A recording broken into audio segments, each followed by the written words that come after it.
Friends, welcome to this new video series जहां मैं हर हफ्ते एक नई बाइक का रिव्यू करूंगा जो कि नॉर्मल बाइक रिव्यू से थोड़ा अलग होगा। तो चलिए, आज हम रॉयल एनफील्ड हिमालयन को पूरी तरह से बेनकाब करते हैं और समझते हैं इसके पीछे की पूरी सच्चाई।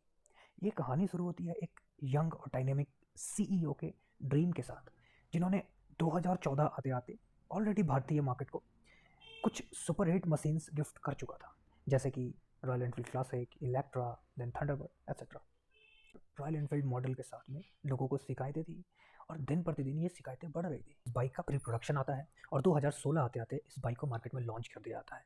इस बाइक के लॉन्च होते ही पूरे भारतीय मार्केट में एक हड़कंप समझ गया, क्योंकि ये वो दौर था जब एक नई मध्यवर्गीय पीढ़ी डेवलप हो रही थी, जब लोगों के पास पैसे के स्रोत बढ़ रहे थे। लोग अब 2-3 लाख रुपए की गाड़ियों को खरीदने की कोशिश कर रहे थे और ये बिल्कुल सही समय था जबकि सिद्धार्थ लाल ने इस गाड़ी को रोल आउट किया भारतीय मार्केट के लिए।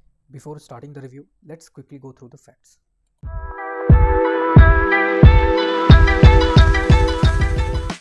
तो आइए पहले इसकी खूबियों की बात करते हैं। तो शुरुआत करते हैं इसका हृदय से। 411 सीसी का लॉन्ग स्टॉक इंजन जो कि 24 bhp का पावर और 32 न्यूटन मीटर का टॉर्क जनरेट करता है। हालांकि भारतीय राइडिंग स्टाइल के अनुसार ये पर्याप्त थी। इसका लो एंड टॉर्क ऐसा है जो लगभग हर किसी को अपना दीवाना बना चुका है। इंच फ्रंट के साथ में लॉन्ग ट्रैवल सस्पेंशन दिया हुआ है जो कि बुरे रास्तों पे बिल्कुल ग्लाइड करते हुए चलती है। अब बात करते हैं इसकी राइडिंग ट्रायंगल की। चाहे हिमालयन पे आप सैडलिंग कर रहे हो या नॉर्मल क्रूजिंग कर रहे हो, थकान आपको ज़रा भी नहीं होगा, और वो इसके न्यूट्रल राइडिंग ट्रायंगल के चलते। नेक्स्ट इज इसका गो एनीवेयर स्टाइल, जो कि हिमालयन में एक्सटर्नल फेयरिंग बहुत ही कम है, बिल्कुल मिनिमलिस्टिक है, जिसके चलते आपके दिमाग में हमेशा ये कॉन्फिडेंस होता है कि आप बैड पैचेस पे इसको अगर बाउंस भी कर रहे हैं तो वो डर सा नहीं रहता है, जो कि आमतौर पे एक बड़े बाइक्स के साथ में होता है कि वो इन केस अगर ये गिर गया तो इसकी फेयरिंग टूट जाएगी and it will be very costly to my pockets. तो वो डर नहीं होता है, जिसके चलते एक कॉन्फिडेंस और मिल जाता है राइडर को। अब बात करते हैं इसके कस्टमाइजेशन ऑप्शंस के बारे में। चूँकि ये भारत की पहली एडवेंचर मशीन है जो भारत में निर्मित, भारतीय कंपनी द्वारा निर्मित है, तो लोगों ने इसे इतना प्यार दिया है कि लगभग हर कस्टम एजेंसीज ने इसके हर डिफरेंट पार्ट्स बना रखे हैं। तो आपको कस्टमाइजेशन ऑप्शंस में कभी आपको चुनना नहीं पड़ेगा कि मुझे जाना का ही लेना पड़ रहा है या फिर किसी महंगे फॉरेन ब्रांड्स का लेना पड़ रहा है। तो ऐसा नहीं है इसके साथ, जो नॉर्मली दूसरे बाइक्स के साथ में होता है कि कस्टमाइजेशन ऑप्शंस कम होते हैं, और होते भी हैं तो वो इतने महंगे होते हैं कि कभी कभी तो पूरी बाइक, अगर आपके मन में जो मॉड्स हैं वो कराने में पूरी बाइक की खर्च निकल आती है। तो ऐसा रॉयल एनफील्ड हिमालयन के साथ में बिल्कुल भी नहीं है। बहुत सस्ते और बहुत किफ़ायती कहें तो कस्टमाइजेशन ऑप्शंस अवेलेबल हैं। अफोर्डेबिलिटी, जी हाँ, इसका प्राइस रेंज इतना कॉम्पिटिटिव है कि मार्केट में अगर आप इस खूबी के साथ अगर बाइक ढूंढते हैं तो शायद आपको नहीं मिलेगी। अगर रॉयल एनफील्ड में इतनी खूबियाँ हैं तो क्या यही मान लिया जाए कि ये एक परफेक्ट मशीन है? कोई भी मशीन अपने आप में परफेक्ट नहीं होता। जी हाँ, बिल्कुल, रॉयल एनफील्ड हिमालयन भी कुछ वैसी ही है। इसकी अपनी कुछ कमियाँ हैं जो कि कम है लेकिन है। तो सबसे पहले बात करेंगे इट्स फीबल हार्ट, एक कमज़ोर दिल। अब मैं इसलिए कह रहा हूँ ऐसा क्योंकि 411 सीसी सिर्फ पन्नों पे ही बढ़िया लगते हैं। अगर आपको एक ओपन विंडी रोड मिल जाए जहाँ पे आप अपने थ्रॉटल को खोलने की कोशिश करते हैं, तो आप ट्रिपल डिजिट टच करने के बाद आप अगर चाहें कि आगे वाले को ओवरटेक करें तो बिना डाउन शिफ्ट किए ये संभव नहीं होता है। और कहीं ना कहीं अगर आप long distance only highway touring कर रहे हैं तो आपको इसकी पावर थोड़ी वीकर साइड में लगती है, जो कि लगभग सारे यूजर्स ने इसके बारे में कंप्लेन किया है। तो power is the first point, weak power output. Next is refinement issue. See, 2016 से लेकर 2023 तक इसके बहुत सारे अवतार आ चुके हैं। Now it is in its BS6 अवतार, that is the latest one of 2021। उसके बाद भी इसके इंजन में थोड़े वाइब्स हैं, रिफाइनमेंट के इश्यूज़ हैं। Overall fit and finish is satisfactory मैं बोलूँगा, क्योंकि रॉयल एनफील्ड से हमेशा से शिकायत रहा है, क्योंकि it is an usual our attitude कि उनको लगता है कि oh if you are an Indian then you can only afford an R. ऐसा नहीं है। अब market is changing, competition tough हो रहे हैं, दैट्स वाई रॉयल एनफील्ड भी कोशिश कर रही है। जो नई जनरेशन क्लासिक आ रही है उनमें स्विचेस के जो क्वालिटीज़ हैं वो इम्प्रूव हुए हैं, तो वो इसके साथ भी हो रहा है। फिर भी वो कमी है अभी भी हिमालयन के अंदर में। फिट एंड फिनिश को थोड़ा सा और बढ़ाया जा सकता था, thinking it as a premium offering from Royal Enfield. अब बात कर लेते हैं ये किसके लिए बनी है या किन्हें इस बाइक को खरीदनी चाहिए।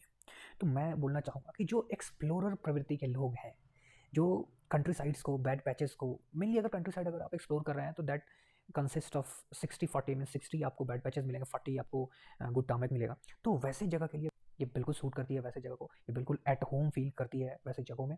और अगर आप ओकेजनल वीकेंड राइडर्स हो, आप इसे एक सेकेंडरी बाइक की तरह इस्तेमाल कर रहे हैं, तो आपके लिए ये परफेक्ट मशीन है। आप इसे बिल्कुल टेंशन फ्री राइड कर सकते हो वीकेंड राइड्स।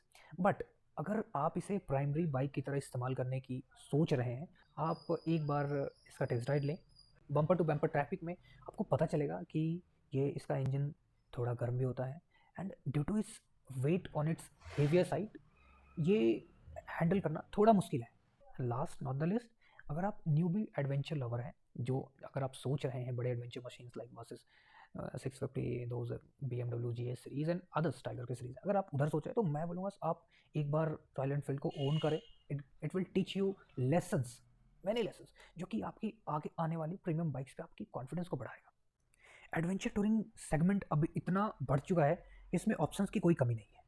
आइए बात करते हैं इसके राइवल्स की, जो कि BMW G310 GS, डोमिनार 400 और कुछ हद तक हाइनस 350 को भी आप कह सकते हैं। BMW G310 GS एक कमाल की कैपेबल मशीन है, जो आपको एक प्रीमियम बाइक, एक बड़ी एडवेंचर बाइक वाली फीलिंग जरूर देगी। हालांकि इंजन रिफाइनमेंट्स उसमें भी अभी रिक्वायर्ड है, थोड़े वाइब्रेशंस उसमें भी आते हैं, लेकिन हाईवे टूरिंग कैपेबिलिटीज़ में ये हिमालयन से अच्छी बाइक बन जाती है। वजन इसका हिमालयन से कम है, तो handling is way better than Himalayan. Dominar 400 मैं कहूँगा बजाज की तरफ से एक बहुत अच्छी ऑफरिंग है, लेकिन ये एडवेंचर कैपेबल नहीं है।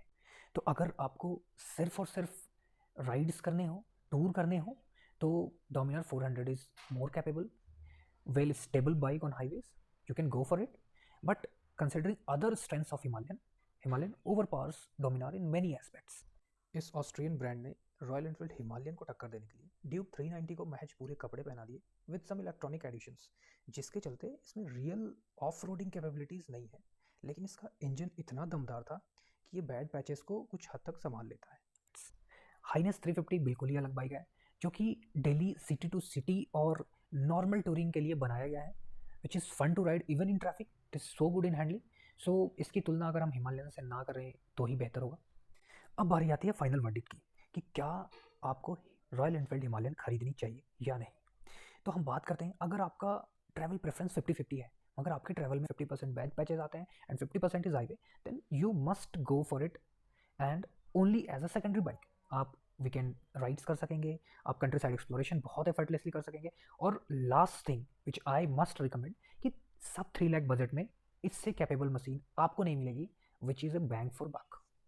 अगर आपके कोई भी सुझाव है तो प्लीज़ कमेंट बॉक्स में हमें बताएं, and I promise I will take it forward in the next video if it is constructive. Thanks for watching, मिलते हैं अगले वीडियो में एक नई बाइक के साथ।